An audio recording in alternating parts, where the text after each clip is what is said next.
Pessoal, tudo bem?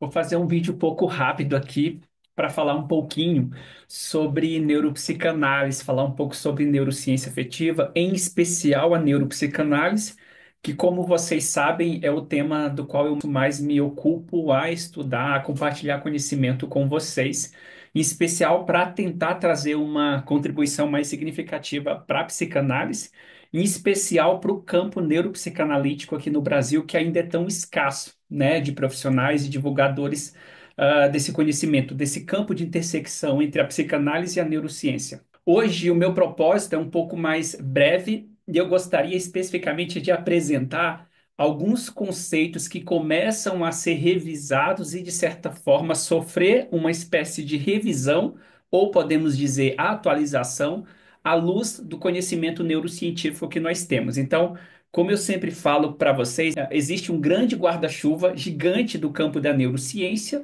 e dentro desse grande guarda-chuva da neurociência, o campo que mais dialoga e contribui para as teorias e as técnicas psicanalíticas é o campo da neurociência afetiva, que tem como autor principal do nosso trabalho o Dr. Jaak Panksepp.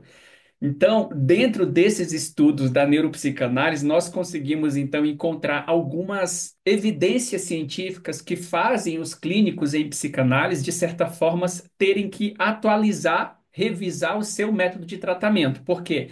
Uma coisa é você ser um psicanalista que não compactua com a neurociência, ok? Tudo bem. Aqui o que eu estou propondo é para quem se interessa em ter um manejo terapêutico ainda psicanalítico mais baseado no conhecimento, no fundamento que nós temos dentro do campo da neurociência, esse é um convite que lhe cabe, tá? De novo, um convite, não uma obrigatoriedade. Mas entre as muitas atualizações e revisões que nós temos de estudos sobre a neuropsicanálise, a primeira revisão que incomoda muitos psicanalistas é a ideia de contradizer a teoria freudiana clássica de que o id, aquilo que o Freud chamava de id, a pulsão, o desejo, a partir da luz das evidências neuropsicanalíticas, ele não é inconsciente, pelo contrário, o id, ele é totalmente consciente. Não só é consciente, como ele é a fonte de toda a consciência que existe nos seres vivos, tá?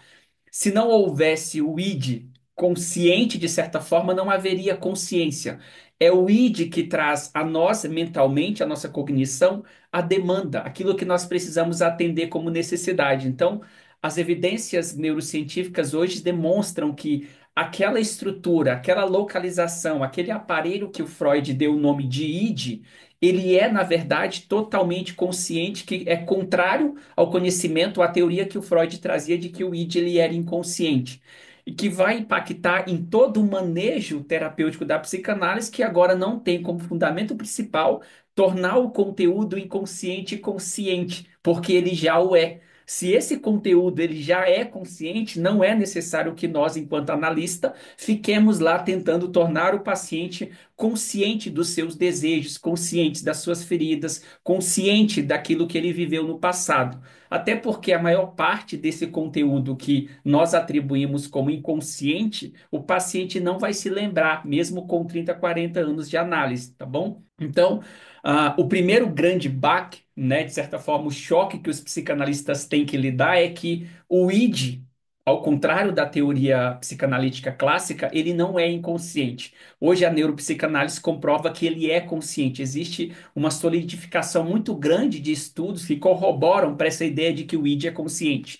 E eu sempre digo que uma prova clínica que nós temos de que o id é consciente é que o paciente nunca chega para nós e diz: Doutor, eu estou inconsciente de alguma coisa, me ajude a descobrir o que é. Sempre o paciente chega para nós, doutor, eu estou sofrendo conscientemente de alguma coisa. Eu estou sofrendo de ansiedade, eu estou sentindo medo, eu estou sentindo raiva, eu estou sentindo tristeza. Ou seja, a manifestação, a representação desse id a que o Mark Solomon se refere é exatamente o sentimento. Aquilo que o paciente sente é extremamente consciente. É consciente, causa dor, causa sofrimento, causa patologia, e por causa disso que ele sente é que ele busca ajuda. Se ele não sentisse, se não fosse consciente aquilo que ele está sentindo, ele não buscaria ajuda, tá? Então, essa é a primeira quebra que nós temos à luz das evidências neuropsicanalíticas. Um outro conceito que nós temos é o conceito de ego. O ego, para o Freud, é aquele intermediário entre o superego, os valores e, ao mesmo tempo, de certa forma, o id, essa pulsão, esses desejos. O ego tenta fazer uma intermediação entre os dois.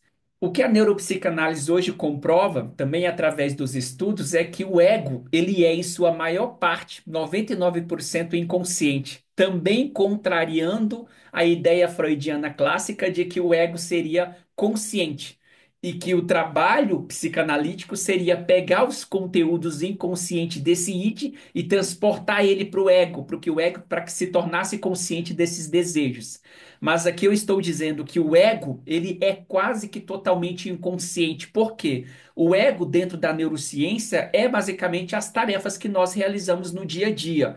Se eu sinto sede, a sede é uma demanda, uma necessidade, uma pulsão que vem do id. É por isso que eu sinto que eu sei que é sede.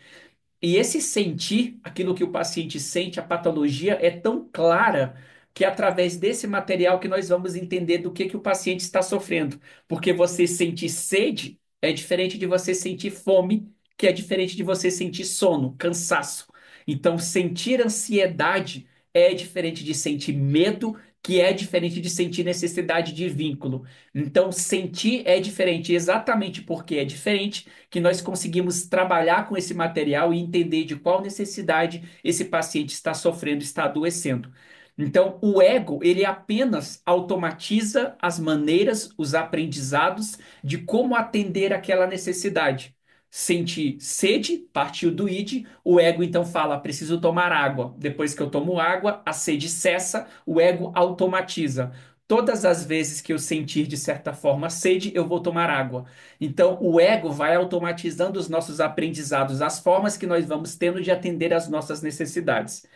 É por isso que, se nós olharmos para os relacionamentos conjugais, nós vamos perceber que dificilmente uma pessoa que convive num lar sofrido, num lar ambivalente, numa família caótica, disfuncional, patológica, essa pessoa tem uma tendência gigantesca de, na vida adulta, buscar um relacionamento patológico, buscar um relacionamento ambivalente, buscar um relacionamento disfuncional.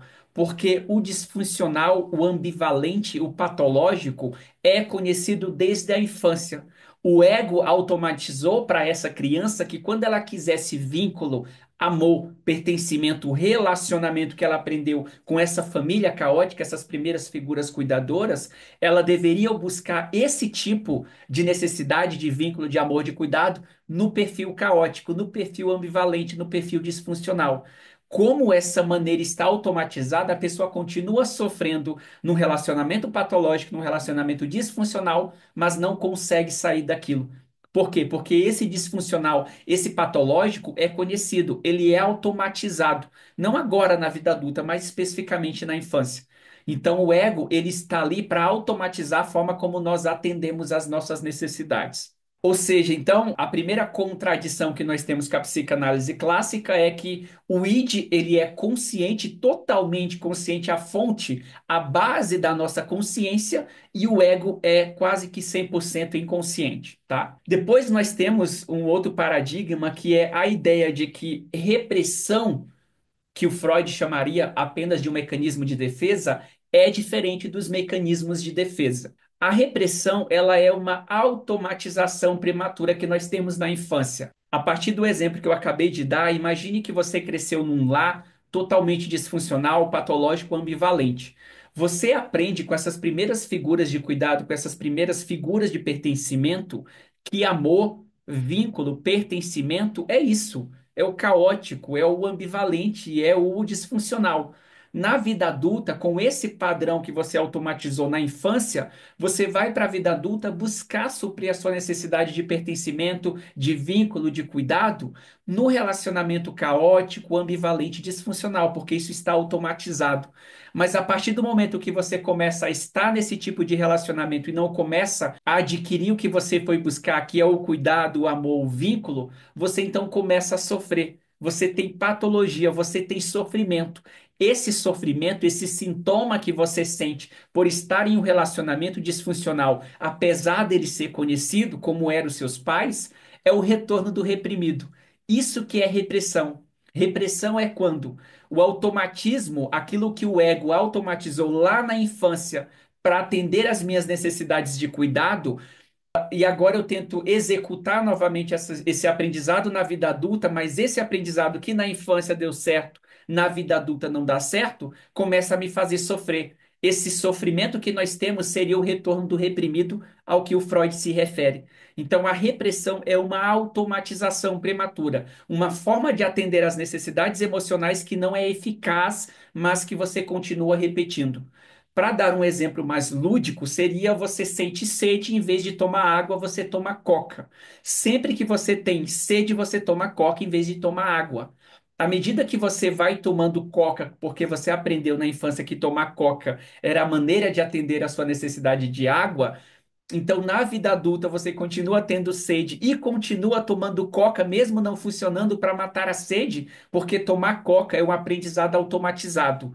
A repressão significa que ela acontece a um nível subcortical, ou seja, não existe consciência. A consciência não participa da repressão, tá? A consciência, pelo contrário, ela não está presente nesse papel, porque a repressão é você apenas repetir um comportamento, você apenas repetir uma ação sem precisar ter consciência de que está executando ou repetindo aquilo. Então a pessoa continua tomando coca para matar a sede. À medida que ela continua sentindo sede, mesmo tomando coca, esse continuar sentindo a sede é o retorno do reprimido, tá bom?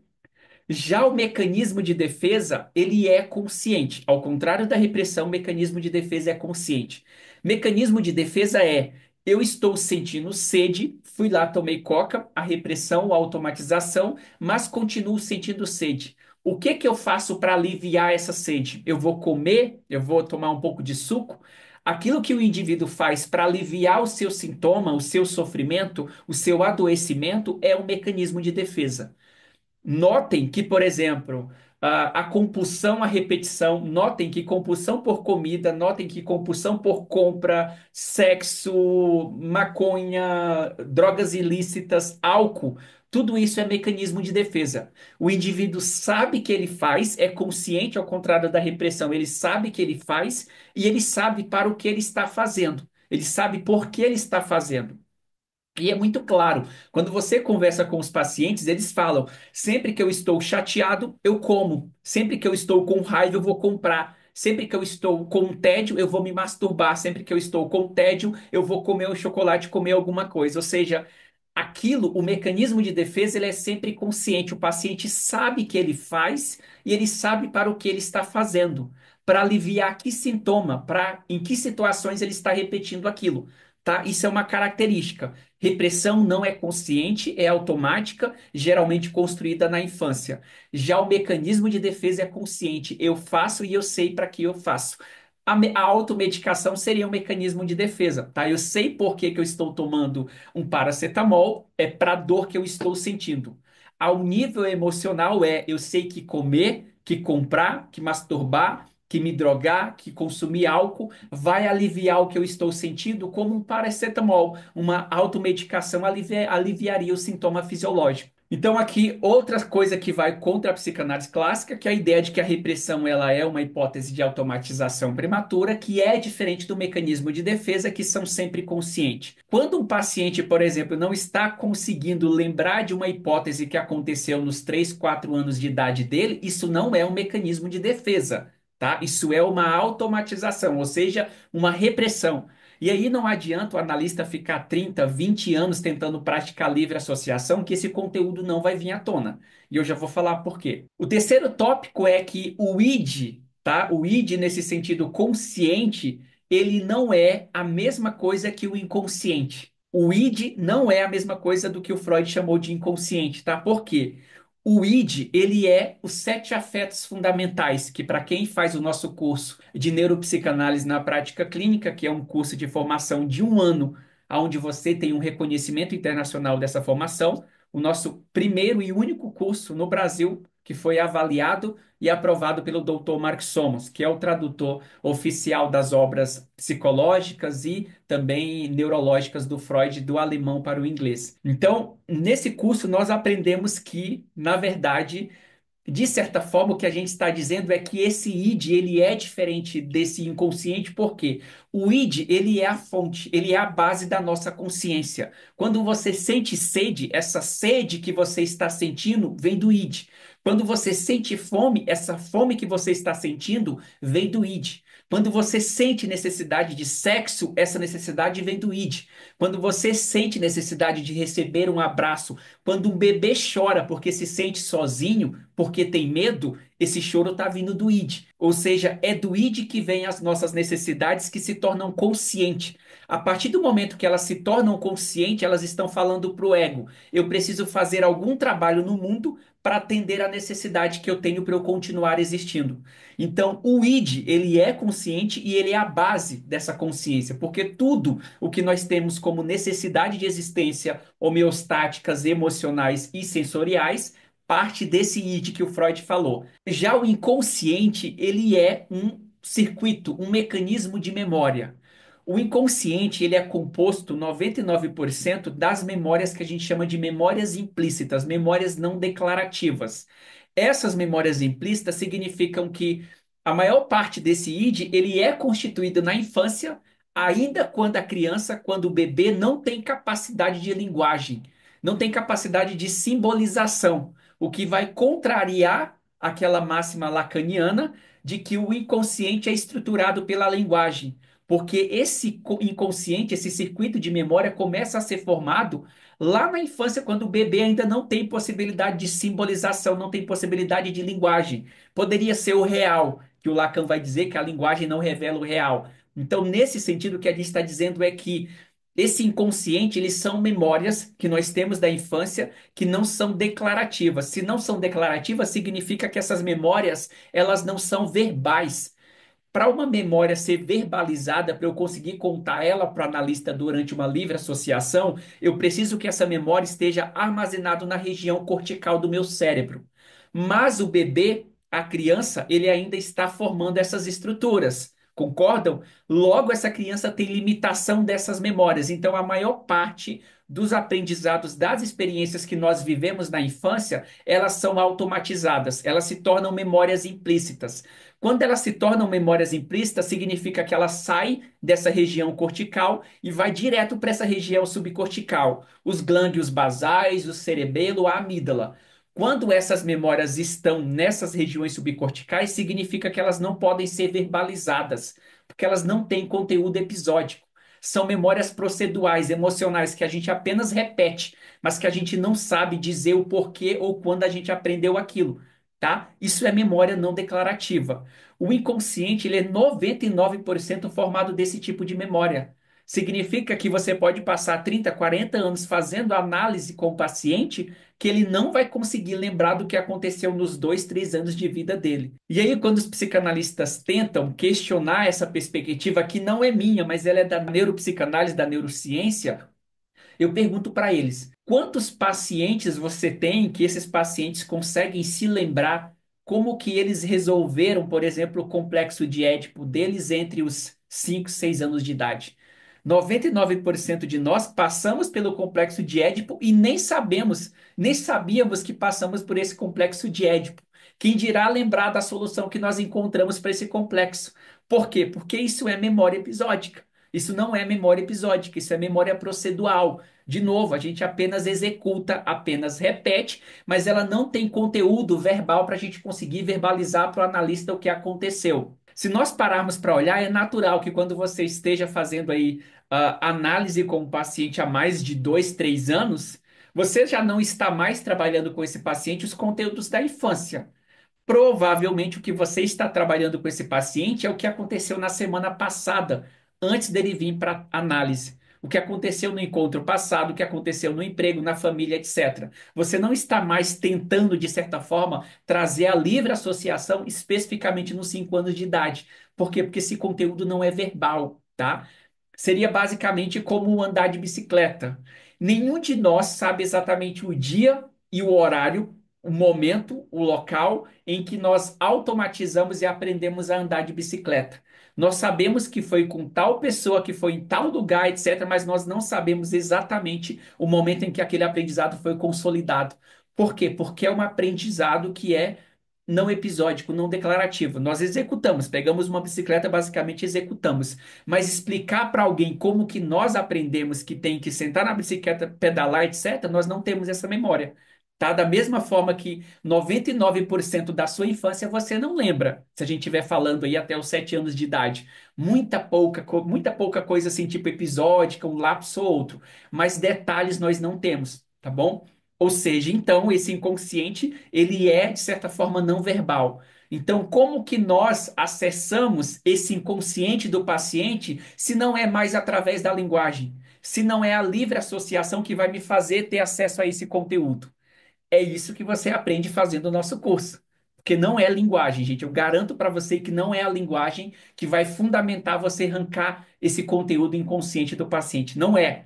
E qualquer analista há de concordar comigo que existe um buraco na infância do paciente. Coisas que ele não consegue se recordar. Coisas que ele não consegue dizer por que que ele age daquela forma. Um outro ponto é que o inconsciente, como eu disse ali, ele é constituído especificamente então dessas memórias implícitas. Se ele é constituído dessas memórias implícitas, significa que a maior parte dos traumas, dos medos e das feridas emocionais que os nossos pacientes apresentam, eles têm uma causa e geralmente essa causa é real, mas não significa que o paciente vai conseguir verbalizar, porque ele não vai conseguir lembrar do trauma que aconteceu com ele. Ele não vai conseguir lembrar dos 2 anos de idade que ele ficou separado da mãe dele. Não vai lembrar, isso não é memória episódica, tá? Isso é memória implícita procedural. Então, existe uma outra forma de nós acessarmos essa memória. Mas ainda assim, eu não preciso acessar exatamente essa memória como neuropsicanalista para trabalhar com esse paciente. Não há necessidade dele me contar essa memória, esse evento que ele não lembra, que a livre associação não vai dar acesso a essa informação, tá? A nossa próxima aula do nosso curso de neuropsicanálise na prática clínica, o que nós vamos fazer é o quê? É trabalhar uma aula e o tema da aula é o papel da linguagem no tratamento em neuropsicanálise. E lá os alunos vão perceber que a linguagem ela tem um papel, né, importante no trabalho neuropsicanalítico, mas a linguagem não é tão central no tratamento neuropsicanalítico, à luz dessas evidências neurocientíficas, como ele continua sendo central na psicanálise clássica e como ele continua sendo ainda mais central na psicanálise lacaniana. Por falar nisso, nós vamos ter um curso introdutório gratuito com o John Daglio, que é um professor da Universidade de Stanford, e ele vai dar uma aula, um curso gratuito, um webinário para nós sobre introdução à neuropsicanálise lacaniana. Se você quer participar, já corre na nossa bio, que esse curso é gratuito, gratuito e tem certificação, tá bom?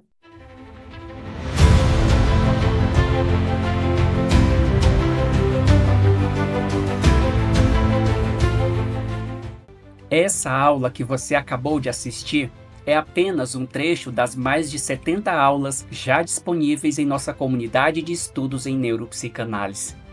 Na nossa comunidade, exploramos uma diversidade de temas como depressão, ansiedade, relacionamentos e muito mais, sempre com foco em demandas clínicas e na integração entre a psicanálise e a neurociência afetiva. Baseamos nosso conteúdo e metodologia nos trabalhos de renomados neurocientistas como Mark Sommons e Jack Panksepp, e em nossos encontros ao vivo revisitamos importantes conceitos da psicanálise freudiana à luz das mais recentes descobertas neurocientíficas. Portanto, se você é psicanalista, terapeuta ou profissional de saúde mental e busca um conteúdo realmente claro, didático e transformador, fundamentado nas mais recentes descobertas neuropsicanalíticas, junte-se à maior e mais acessível comunidade de estudos em neuropsicanálise do país. Clique no link da descrição e saiba mais.